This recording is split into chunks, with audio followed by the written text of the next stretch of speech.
Tuhan pada hari ini, yaitu mengenai bentukan Tuhan. Bentukan Tuhan.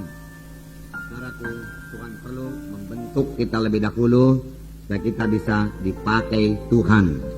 Tidak cukup hanya sudah bertobat, sudah menyerahkan diri saja, tetapi kita perlu dibentuk oleh Tuhan, saudara. Minggu yang lalu kita telah melihat mengenai Yusuf dalam perjanjian lama. Yusuf anak Yakub. Tuhan mempunyai maksud yang luar biasa besarnya dalam hidup Yusuf. Dan Tuhan telah menyatakannya kepada Yusuf melalui mimpi. Yusuf pun mengerti bahwasanya mimpi itu dari Tuhan. Dan Yusuf pun tahu bahwasanya dia akan menjadi pemimpin yang besar, di mana orang-orang termasuk saudara-saudaranya menyembah kepadanya. 2 kali mimpi itu berlaku, saudaraku, untuk memastikan bahwasanya memang Tuhan betul-betul, memang Tuhan pasti menyampaikan maksudnya tersebut pada Yusuf. Tetapi apa yang kita lihat pada Yusuf justru kebalikannya. Yusuf mau dibunuh oleh saudara-saudaranya. Yusuf dicampakkan ke dalam sumur. Kemudian datang orang Ismail, dia juallah Yusuf kepada orang Ismail tersebut sebagai budak. Sungguh-sungguh kalau menurut perkiraan manusia sudah hilang harapan jadi pemimpin. Pada waktu itu kalau seorang budak tidak ada lagi masa depannya. Sampai anak cucunya tetap budak terus. Nah, kelihatannya saudaraku, yang jadi kepada Yusuf sangat bertentangan dengan mimpinya. Tetapi Tuhan kita Tuhan yang ajaib, Tuhan yang berkuasa, Tuhan yang tidak berubah dari zaman ke zaman. Apa yang difirmankan Tuhan pasti digenapi Tuhan. Apa yang dijanjikan Tuhan pasti digenapi Tuhan. Walau bagaimanapun besarnya gelombang ataupun keadaan-keadaan yang menghalangi maksud Tuhan tersebut jadi. Sepanjang kita setia, sepanjang kita percaya terus. Yusuf tidak pernah melepaskan visinya. Yusuf tidak pernah melepaskan mimpinya itu. Itu sebabnya dia tetap teguh. Apapun yang jadi kepadanya, apapun perlakuan saudaraku yang diberikan kepadanya, dia tetap saudaraku memegang visi yang daripada Tuhan, memegang panggilan Tuhan itu, dan tidak mau jatuh kepada dosa, dan tidak mau membalas dendam, saudara. Saudara, kemudian Tuhan bermurah, Tuhan menyertai Yusuf. Kemudian Yusuf beroleh keluasan hati dari Potifar yang menjadi tuannya. Yusuf menjadi hambanya. Namun saudaraku, iblis saudaraku belum berhenti bekerja, saudaraku. Dia mau menjatuhkan Yusuf. Dia mau menghancurkan hidup Yusuf melalui istri Potifar yang menggoda Yusuf dari hari ke hari, dari hari ke hari, supaya Yusuf jatuh pada dosa hawa nafsu. Tetapi nyata Yusuf teguh, saudaraku. Nyata kalau dia sempat jatuh kepada dosa, panggilannya hilang. Dia tidak akan sampai kepada mimpi yang diberikan Tuhan kepadanya. Tuhan sendiri mau menyampaikan mimpi itu. Tetapi kalau Yusuf, saudaraku, jatuh kepada dosa dengan menuruti hawa nafsu, saudaraku, tunduk kepada istri Firaun, saudaraku, dia akan diperbudak terus. Dan hilanglah mimpinya tersebut. Tetapi syukur, Yusuf dengan tegas berkata tidak kepada dosa, tidak kepada hawa nafsu. Aku mau sampai kepada panggilan Tuhan, dia katakan. Ya. Panggilan Tuhan begitu indah dalam hidupku, bagaimana mungkin aku berbuat dosa seperti itu? Aku mau sampai kepada panggilan Tuhan. Saya yakin semua kita sudah dipanggil Tuhan, dan Tuhan mempunyai maksud yang begitu indah dalam hidup kita. Saudaraku, janganlah gagalkan panggilan Tuhan dari pihak kita. Kalau daripada pihak Tuhan, Tuhan pasti menyampaikan maksudnya. Daripada pihak kita, saudaraku, kita kurang menghargakan panggilan Tuhan. Sama sebagaimana Esau kurang menghargakan hak kesulungannya, dan dia jual hak kesulungannya itu dengan sepiring bubur. Dan kemudian dia menangis dengan sangat, saudaraku. Tetapi dia tetap diperhamba oleh Yakub. Dia telah menjual hak kesulungan itu. Akhirnya dia menangis. Dengan apa dia jual? Murah sekali. Hanya sepiring bubur untuk memuaskan nafsu dagingnya, nafsu laparnya, saudaraku. Nah, Yusuf teguh, saudaraku, dia difitnah dan dia dipenjarakan, dan dia terus, saudaraku, dalam persekutuan yang indah dengan Tuhan. Tidak mau menyimpan kepahitan, tidak mau membalas dendam, saudaraku. Dia tidak pernah menyalahkan Tuhan dan berkata, manalah Tuhan janjimu itu, keadaanku begini Tuhan. Dia tidak pernah. Bagaimana dengan kita, saudara? Ya, kalau kita belum sampai kepada panggilan Tuhan, Tuhan telah memberikan visi kepada kita atau pengertian kepada kita. bahwasanya kita akan melayani, membawa Injil seluruh Indonesia ini, saudaraku, atau mempunyai KKS, saudaraku, yang berbelah, berkemenangan, tetapi itu belum jadi, padahal kita sudah berdoa, saudaraku. Apakah kita mundur, apakah kita bersungut-sungut, dan mulai mempersalahkan Tuhan, Tuhan manakah janjimu, demikiankah kita perbuat, saudaraku, sadarlah, bahwasanya untuk sampai kepada panggilan Tuhan, kita ini perlu dibentuk lebih dahulu, untuk menjadi pemimpin yang besar, bagaimana tidak dibentuk, saudaraku. Pada dunia ini, kita lihat riwayat hidup jenderal-jenderal, saudaraku, atau orang yang berpangkat tinggi dalam dunia ini, saudaraku, dia berjalan dari bawah lebih dahulu, saudaraku, dia melalui dengan kerja keras, saudaraku, dia menambah ilmu pengetahuannya, ada yang kuliah lagi, saudaraku, itu secara dunia, supaya dia beroleh kedudukan yang lebih tinggi. Dalam Tuhan, kita perlu dibentuk Tuhan, karena kita ini semua telah kehilangan kemuliaan Tuhan. Itu menjadi pemimpin, saudara. Apalagi pemimpin rohani, pelayan Tuhanlah kita katakan, saudaraku, saudara. Seperti Yusuf melayani begitu banyak untuk membawa keselamatan kepada orang Mesir supaya jangan mati kelaparan, dan juga terutama kepada bangsa pilihan Tuhan, yaitu Yakub, bapaknya Yakub dan keturunannya, saudara. Saudara, untuk itu perlu hidup yang mengasihi. Saudara mau melayani Tuhan, jadi pelayan Tuhan, saudara harus mengasihi. Amin, saudaraku. Perlu hidup suci. Bagaimana melayani tanpa hidup yang suci, saudara? Yusuf tahu dia harus hidup suci. Setelah itu dia tolak dosa itu, saudara. Banyak pelayan-pelayan Tuhan sekarang kurang memperhatikan kesucian hidupnya. Dia mau hidup semaunya sama seperti orang dunia ini, tapi dia juga mau melayani Tuhan, melayani jiwa-jiwa. Akibatnya pelayanannya, saudaraku, gagal, saudaraku, tanpa kuasa, tanpa urapan. Roh Kudus tidak bekerja dalam pelayanannya, saudaraku. Bagaimana Roh Kudus bekerja kalau dia menyimpan dosa, tidak hidup dalam kesucian Tuhan? Firman Tuhan berkata, "Hendaklah kamu kudus karena Aku kudus." Bagaimana Tuhan bisa mengirimkan jiwa-jiwa kalau dia tidak mengasihi jiwa-jiwa, tidak pergi kepada jiwa-jiwa, saudaraku? Walaupun disebut kita pemimpin, saudara, kita sebenarnya pelayan. Amin, saudaraku. Nah, dialah Yusuf, saudaraku. Dan perlu hikmat dari Tuhan juga, saudaraku. Perlu hikmat dari Tuhan. Untuk ini perlu persekutuan yang rapat dengan Tuhan. Kalau saudara punya persekutuan yang rapat dengan Tuhan, jangan simpan dosa. Kalau saudaramu bersalah kepadamu, dan kamu ingat waktu kamu berdoa, berhenti dulu berdoa. Tuhan berkata, dan berdamai lebih dahulu pada saudaramu itu, lalu teruskan doamu. Kalau engkau menyimpan dosa, menyimpan kepahitan, geram amarah, maka doamu tidak akan dengarkan Tuhan. Firman Tuhan berkata. Nah, Yusuf lulus ujian, saudaraku. Lulus ujian, saudaraku. Tidak pahit hati, saudaraku. Walau jadi budak, saudaraku. Lulus ujian walau difitnah, tidak membalas, saudaraku.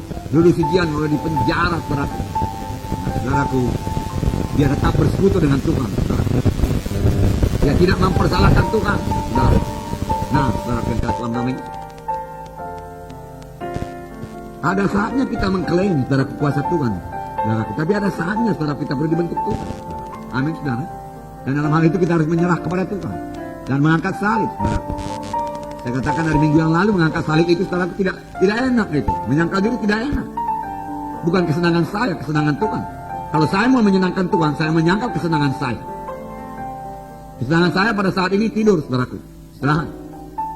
Nah, semalam saya baru dari Jakarta, Wisma Kinasi sana, saudaraku. Ya. Saudara.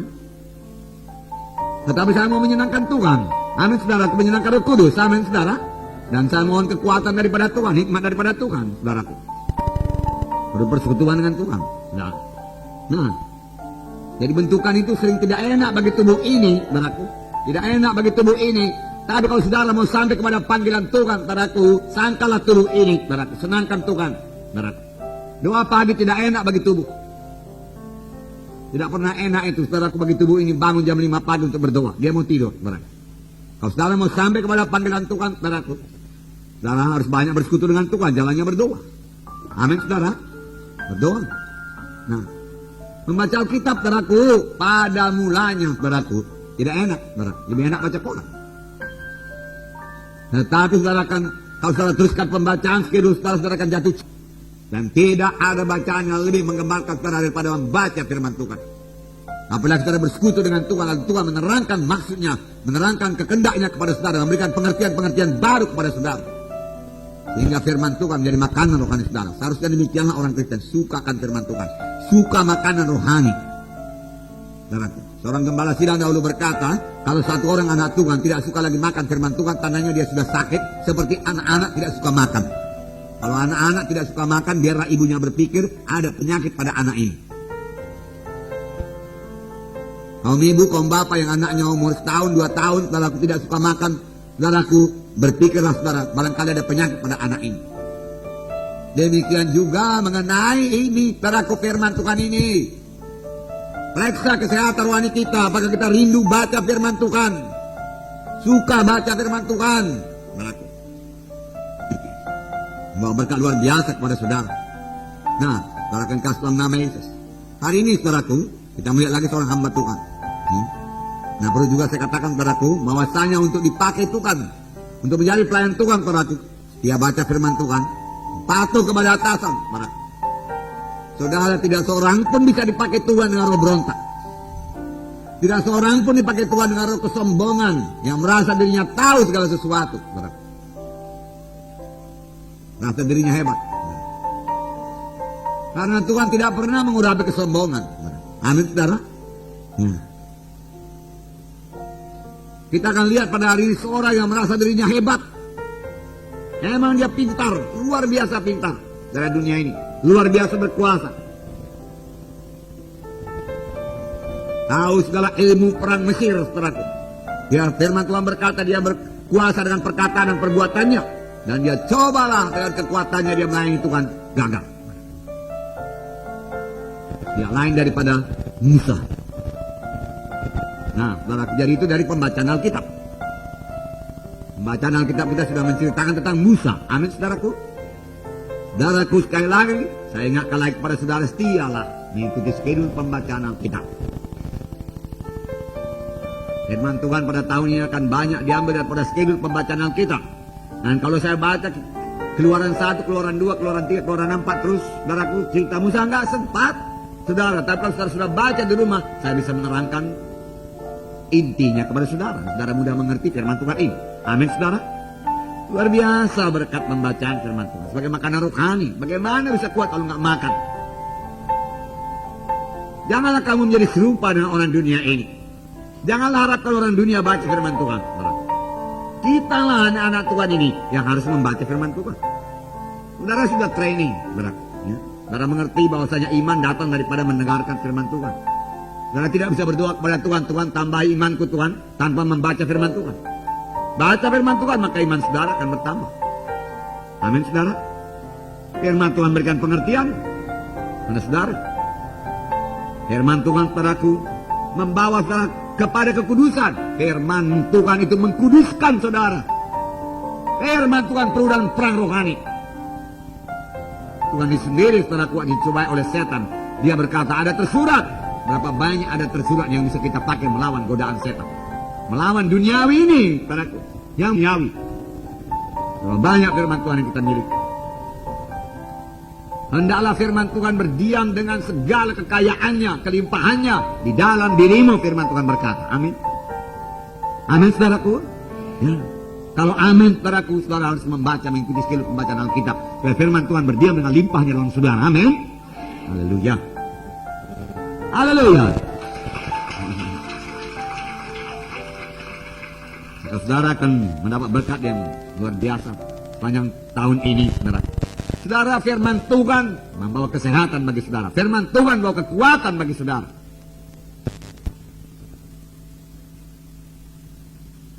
Saudaraku, dalam Amsal 4 ayat 20, saya bacakan pada saudara. Amsal pasal 4 ayat 20 dikatakan di sini. Hai anakku, perhatikanlah perkataanku, arahkanlah telingamu kepada ucapanku. Janganlah semuanya itu menjauh dari matamu, simpanlah itu di lubuk hatimu, karena itulah yang menjadi kehidupan bagi mereka yang mendapatkannya, dan kesembuhan bagi seluruh tubuh mereka. Menjadi kehidupan bagi mereka yang mendapatkannya, dan kesembuhan bagi seluruh tubuh mereka. Apakah itu, saudaraku? Firman Tuhan, amin.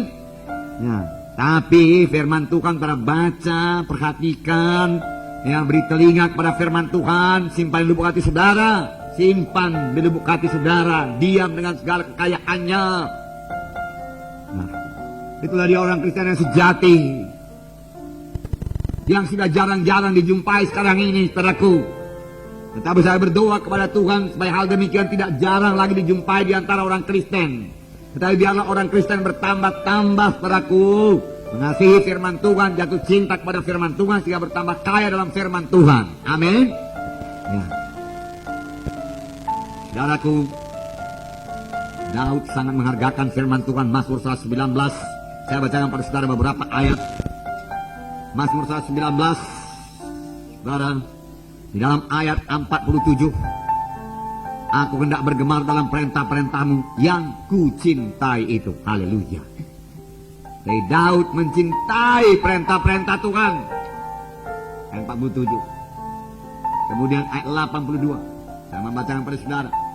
82. Habis mataku merindukan janjimu, aku berkata, bilakah engkau akan menghiburkan aku? Saudaraku, habis mataku, tentunya dia menangis, merindukan janjimu atau firmanmu. Begitu Daud rindu akan firman Tuhan. 93. Untuk selama-lamanya aku tidak melupakan titah-titahmu, sebab dengan itu engkau menghidupkan aku. Aku tidak mau melupakan. Oleh sebab itu segala sesuatu yang bisa menghapus firman Tuhan dari hati saudara, dari pikiran saudara, saudaraku, lalukanlah itu, saudaraku. Hindarilah itu, saudaraku. Apakah itu TV, apakah itu bacaan-bacaan yang lain, saudaraku, duniawi, saudaraku, yang bisa menghapus firman Tuhan, menghilangkan firman Tuhan dari ingatan saudara, buangkan itu. Amin, saudara. Anak Tuhan harus mengingat firman Tuhan. Kalau saudara harus bersaksi. Nah, 97. Betapa ku cintai Tauratmu, aku merenungkannya sepanjang hari. Saudaraku, lihatlah Daud ini, saudaraku, bermazmur kepada Tuhan dengan banyak menyebut cinta kepada firman Tuhan, rindu kepada firman Tuhan, menghargakan firman-Mu Tuhan, firman-Mu kehidupan bagiku Tuhan. Dia berkata, saudaraku, saudara, dapatkah kita menyanyi atau bermazmur sebegitu rupa, saudaraku? Saya yakin jawabannya belum atau tidak, saudaraku. Mengapa? Karena kita belum betul-betul jatuh cinta pada firman Tuhan, belum mendahulukan firman Tuhan. Sedang Daud berkenan di hati Tuhan. Inilah keadaannya. Sedang ayat 140. Janjimu sangat teruji dan hambamu mencintainya. Kapan ada orang tidak memegang firman Tuhan, Daud menangis. Ayat 136. Air mataku berlinang seperti aliran air karena orang tidak berpegang pada Tauratmu. Menangis Daud, menangis. Karena orang tidak berpegang pada firman Tuhan. Karena dia tahu kalau tidak berpegang pada firman Tuhan, dari manakah kekuatanmu? Begitu banyak berkat daripada firman Tuhan, begitu banyak hikmat daripada firman Tuhan.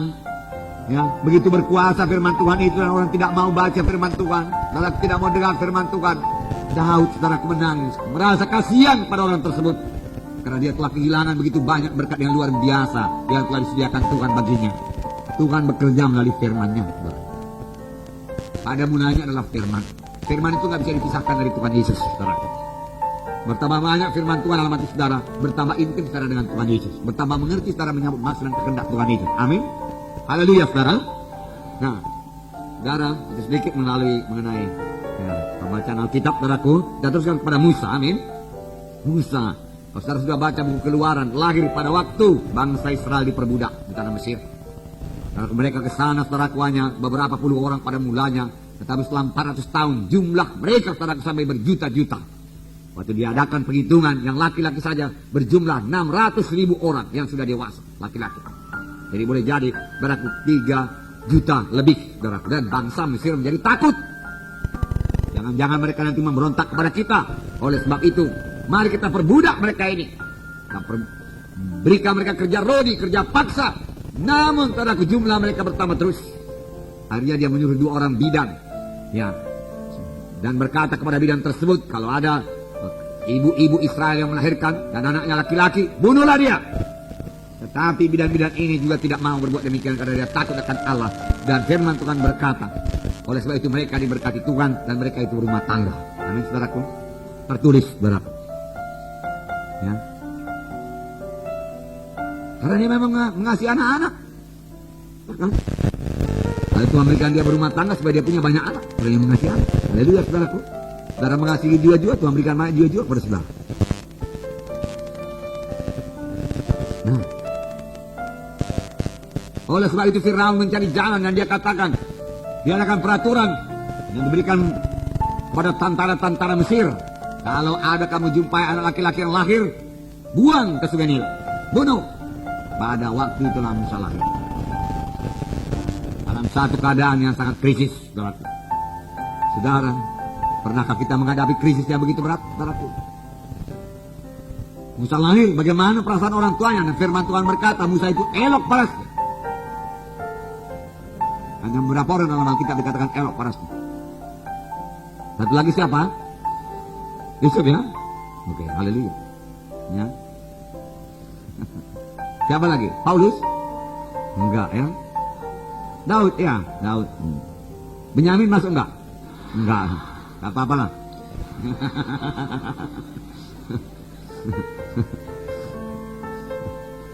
Hah?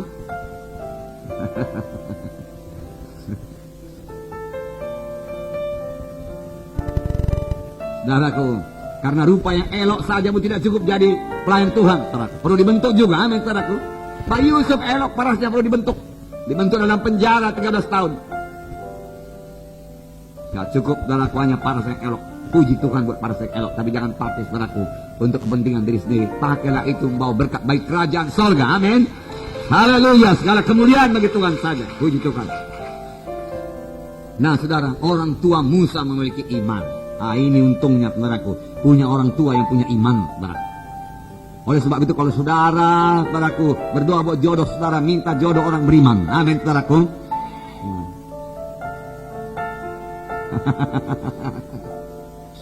Boleh berdoa bersama-sama dalam menghadapi krisis dalam hidup ini, saudaraku.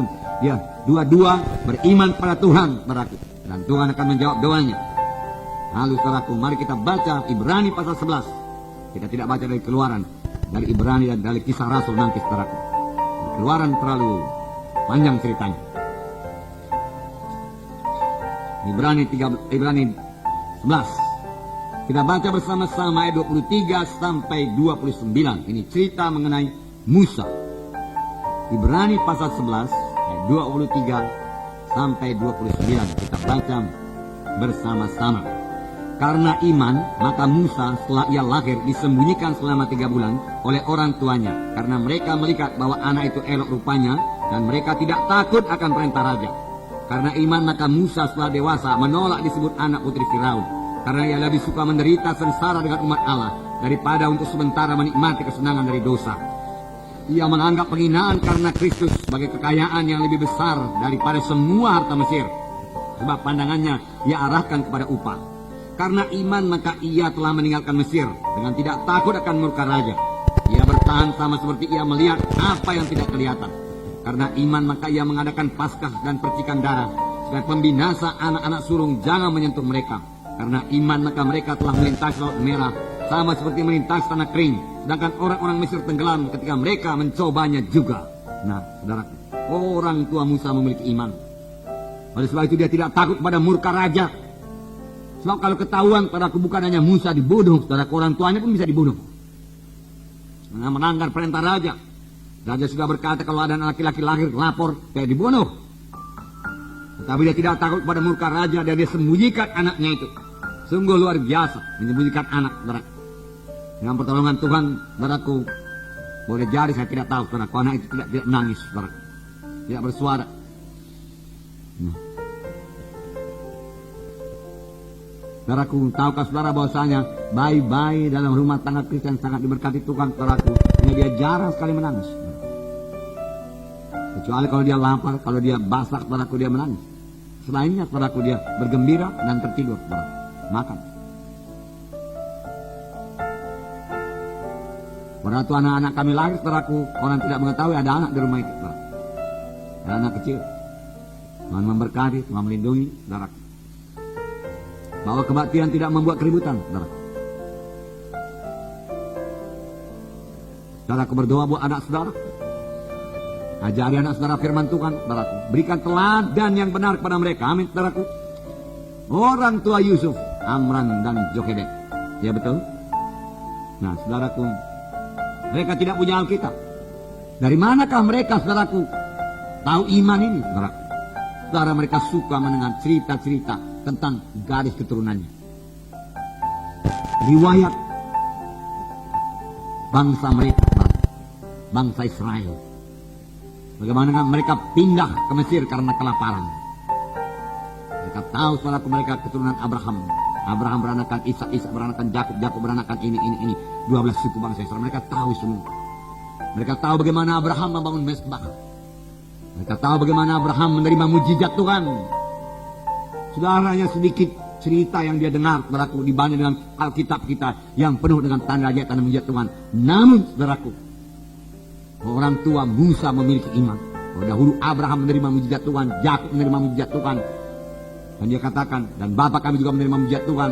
Dia katakan dalam buku Keluaran ada silsilah, saudaraku, Musa di situ, saudaraku, saudara boleh baca. Saudaraku, dia berkata, kami juga percayakan mujizat Tuhan. Dia percaya kepada Tuhan, saudaraku.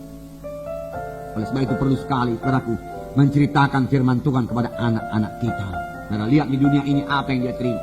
Duniawi melulu, saudara. Ya, saudara akan menemaninya ke depan, amin. Temani ke depan, saudara, supaya dia jangan merasa canggung, saudara. Orang yang pertama kali datang di KKS, saudara, kan terheran-heran melihat acara kebaktian kita, amin. Jadi bicarakan penginjilan, amin. Dalam KKS, amin. Bicarakan penginjilan, saudara. Nah, kapan baptisan, saudaraku?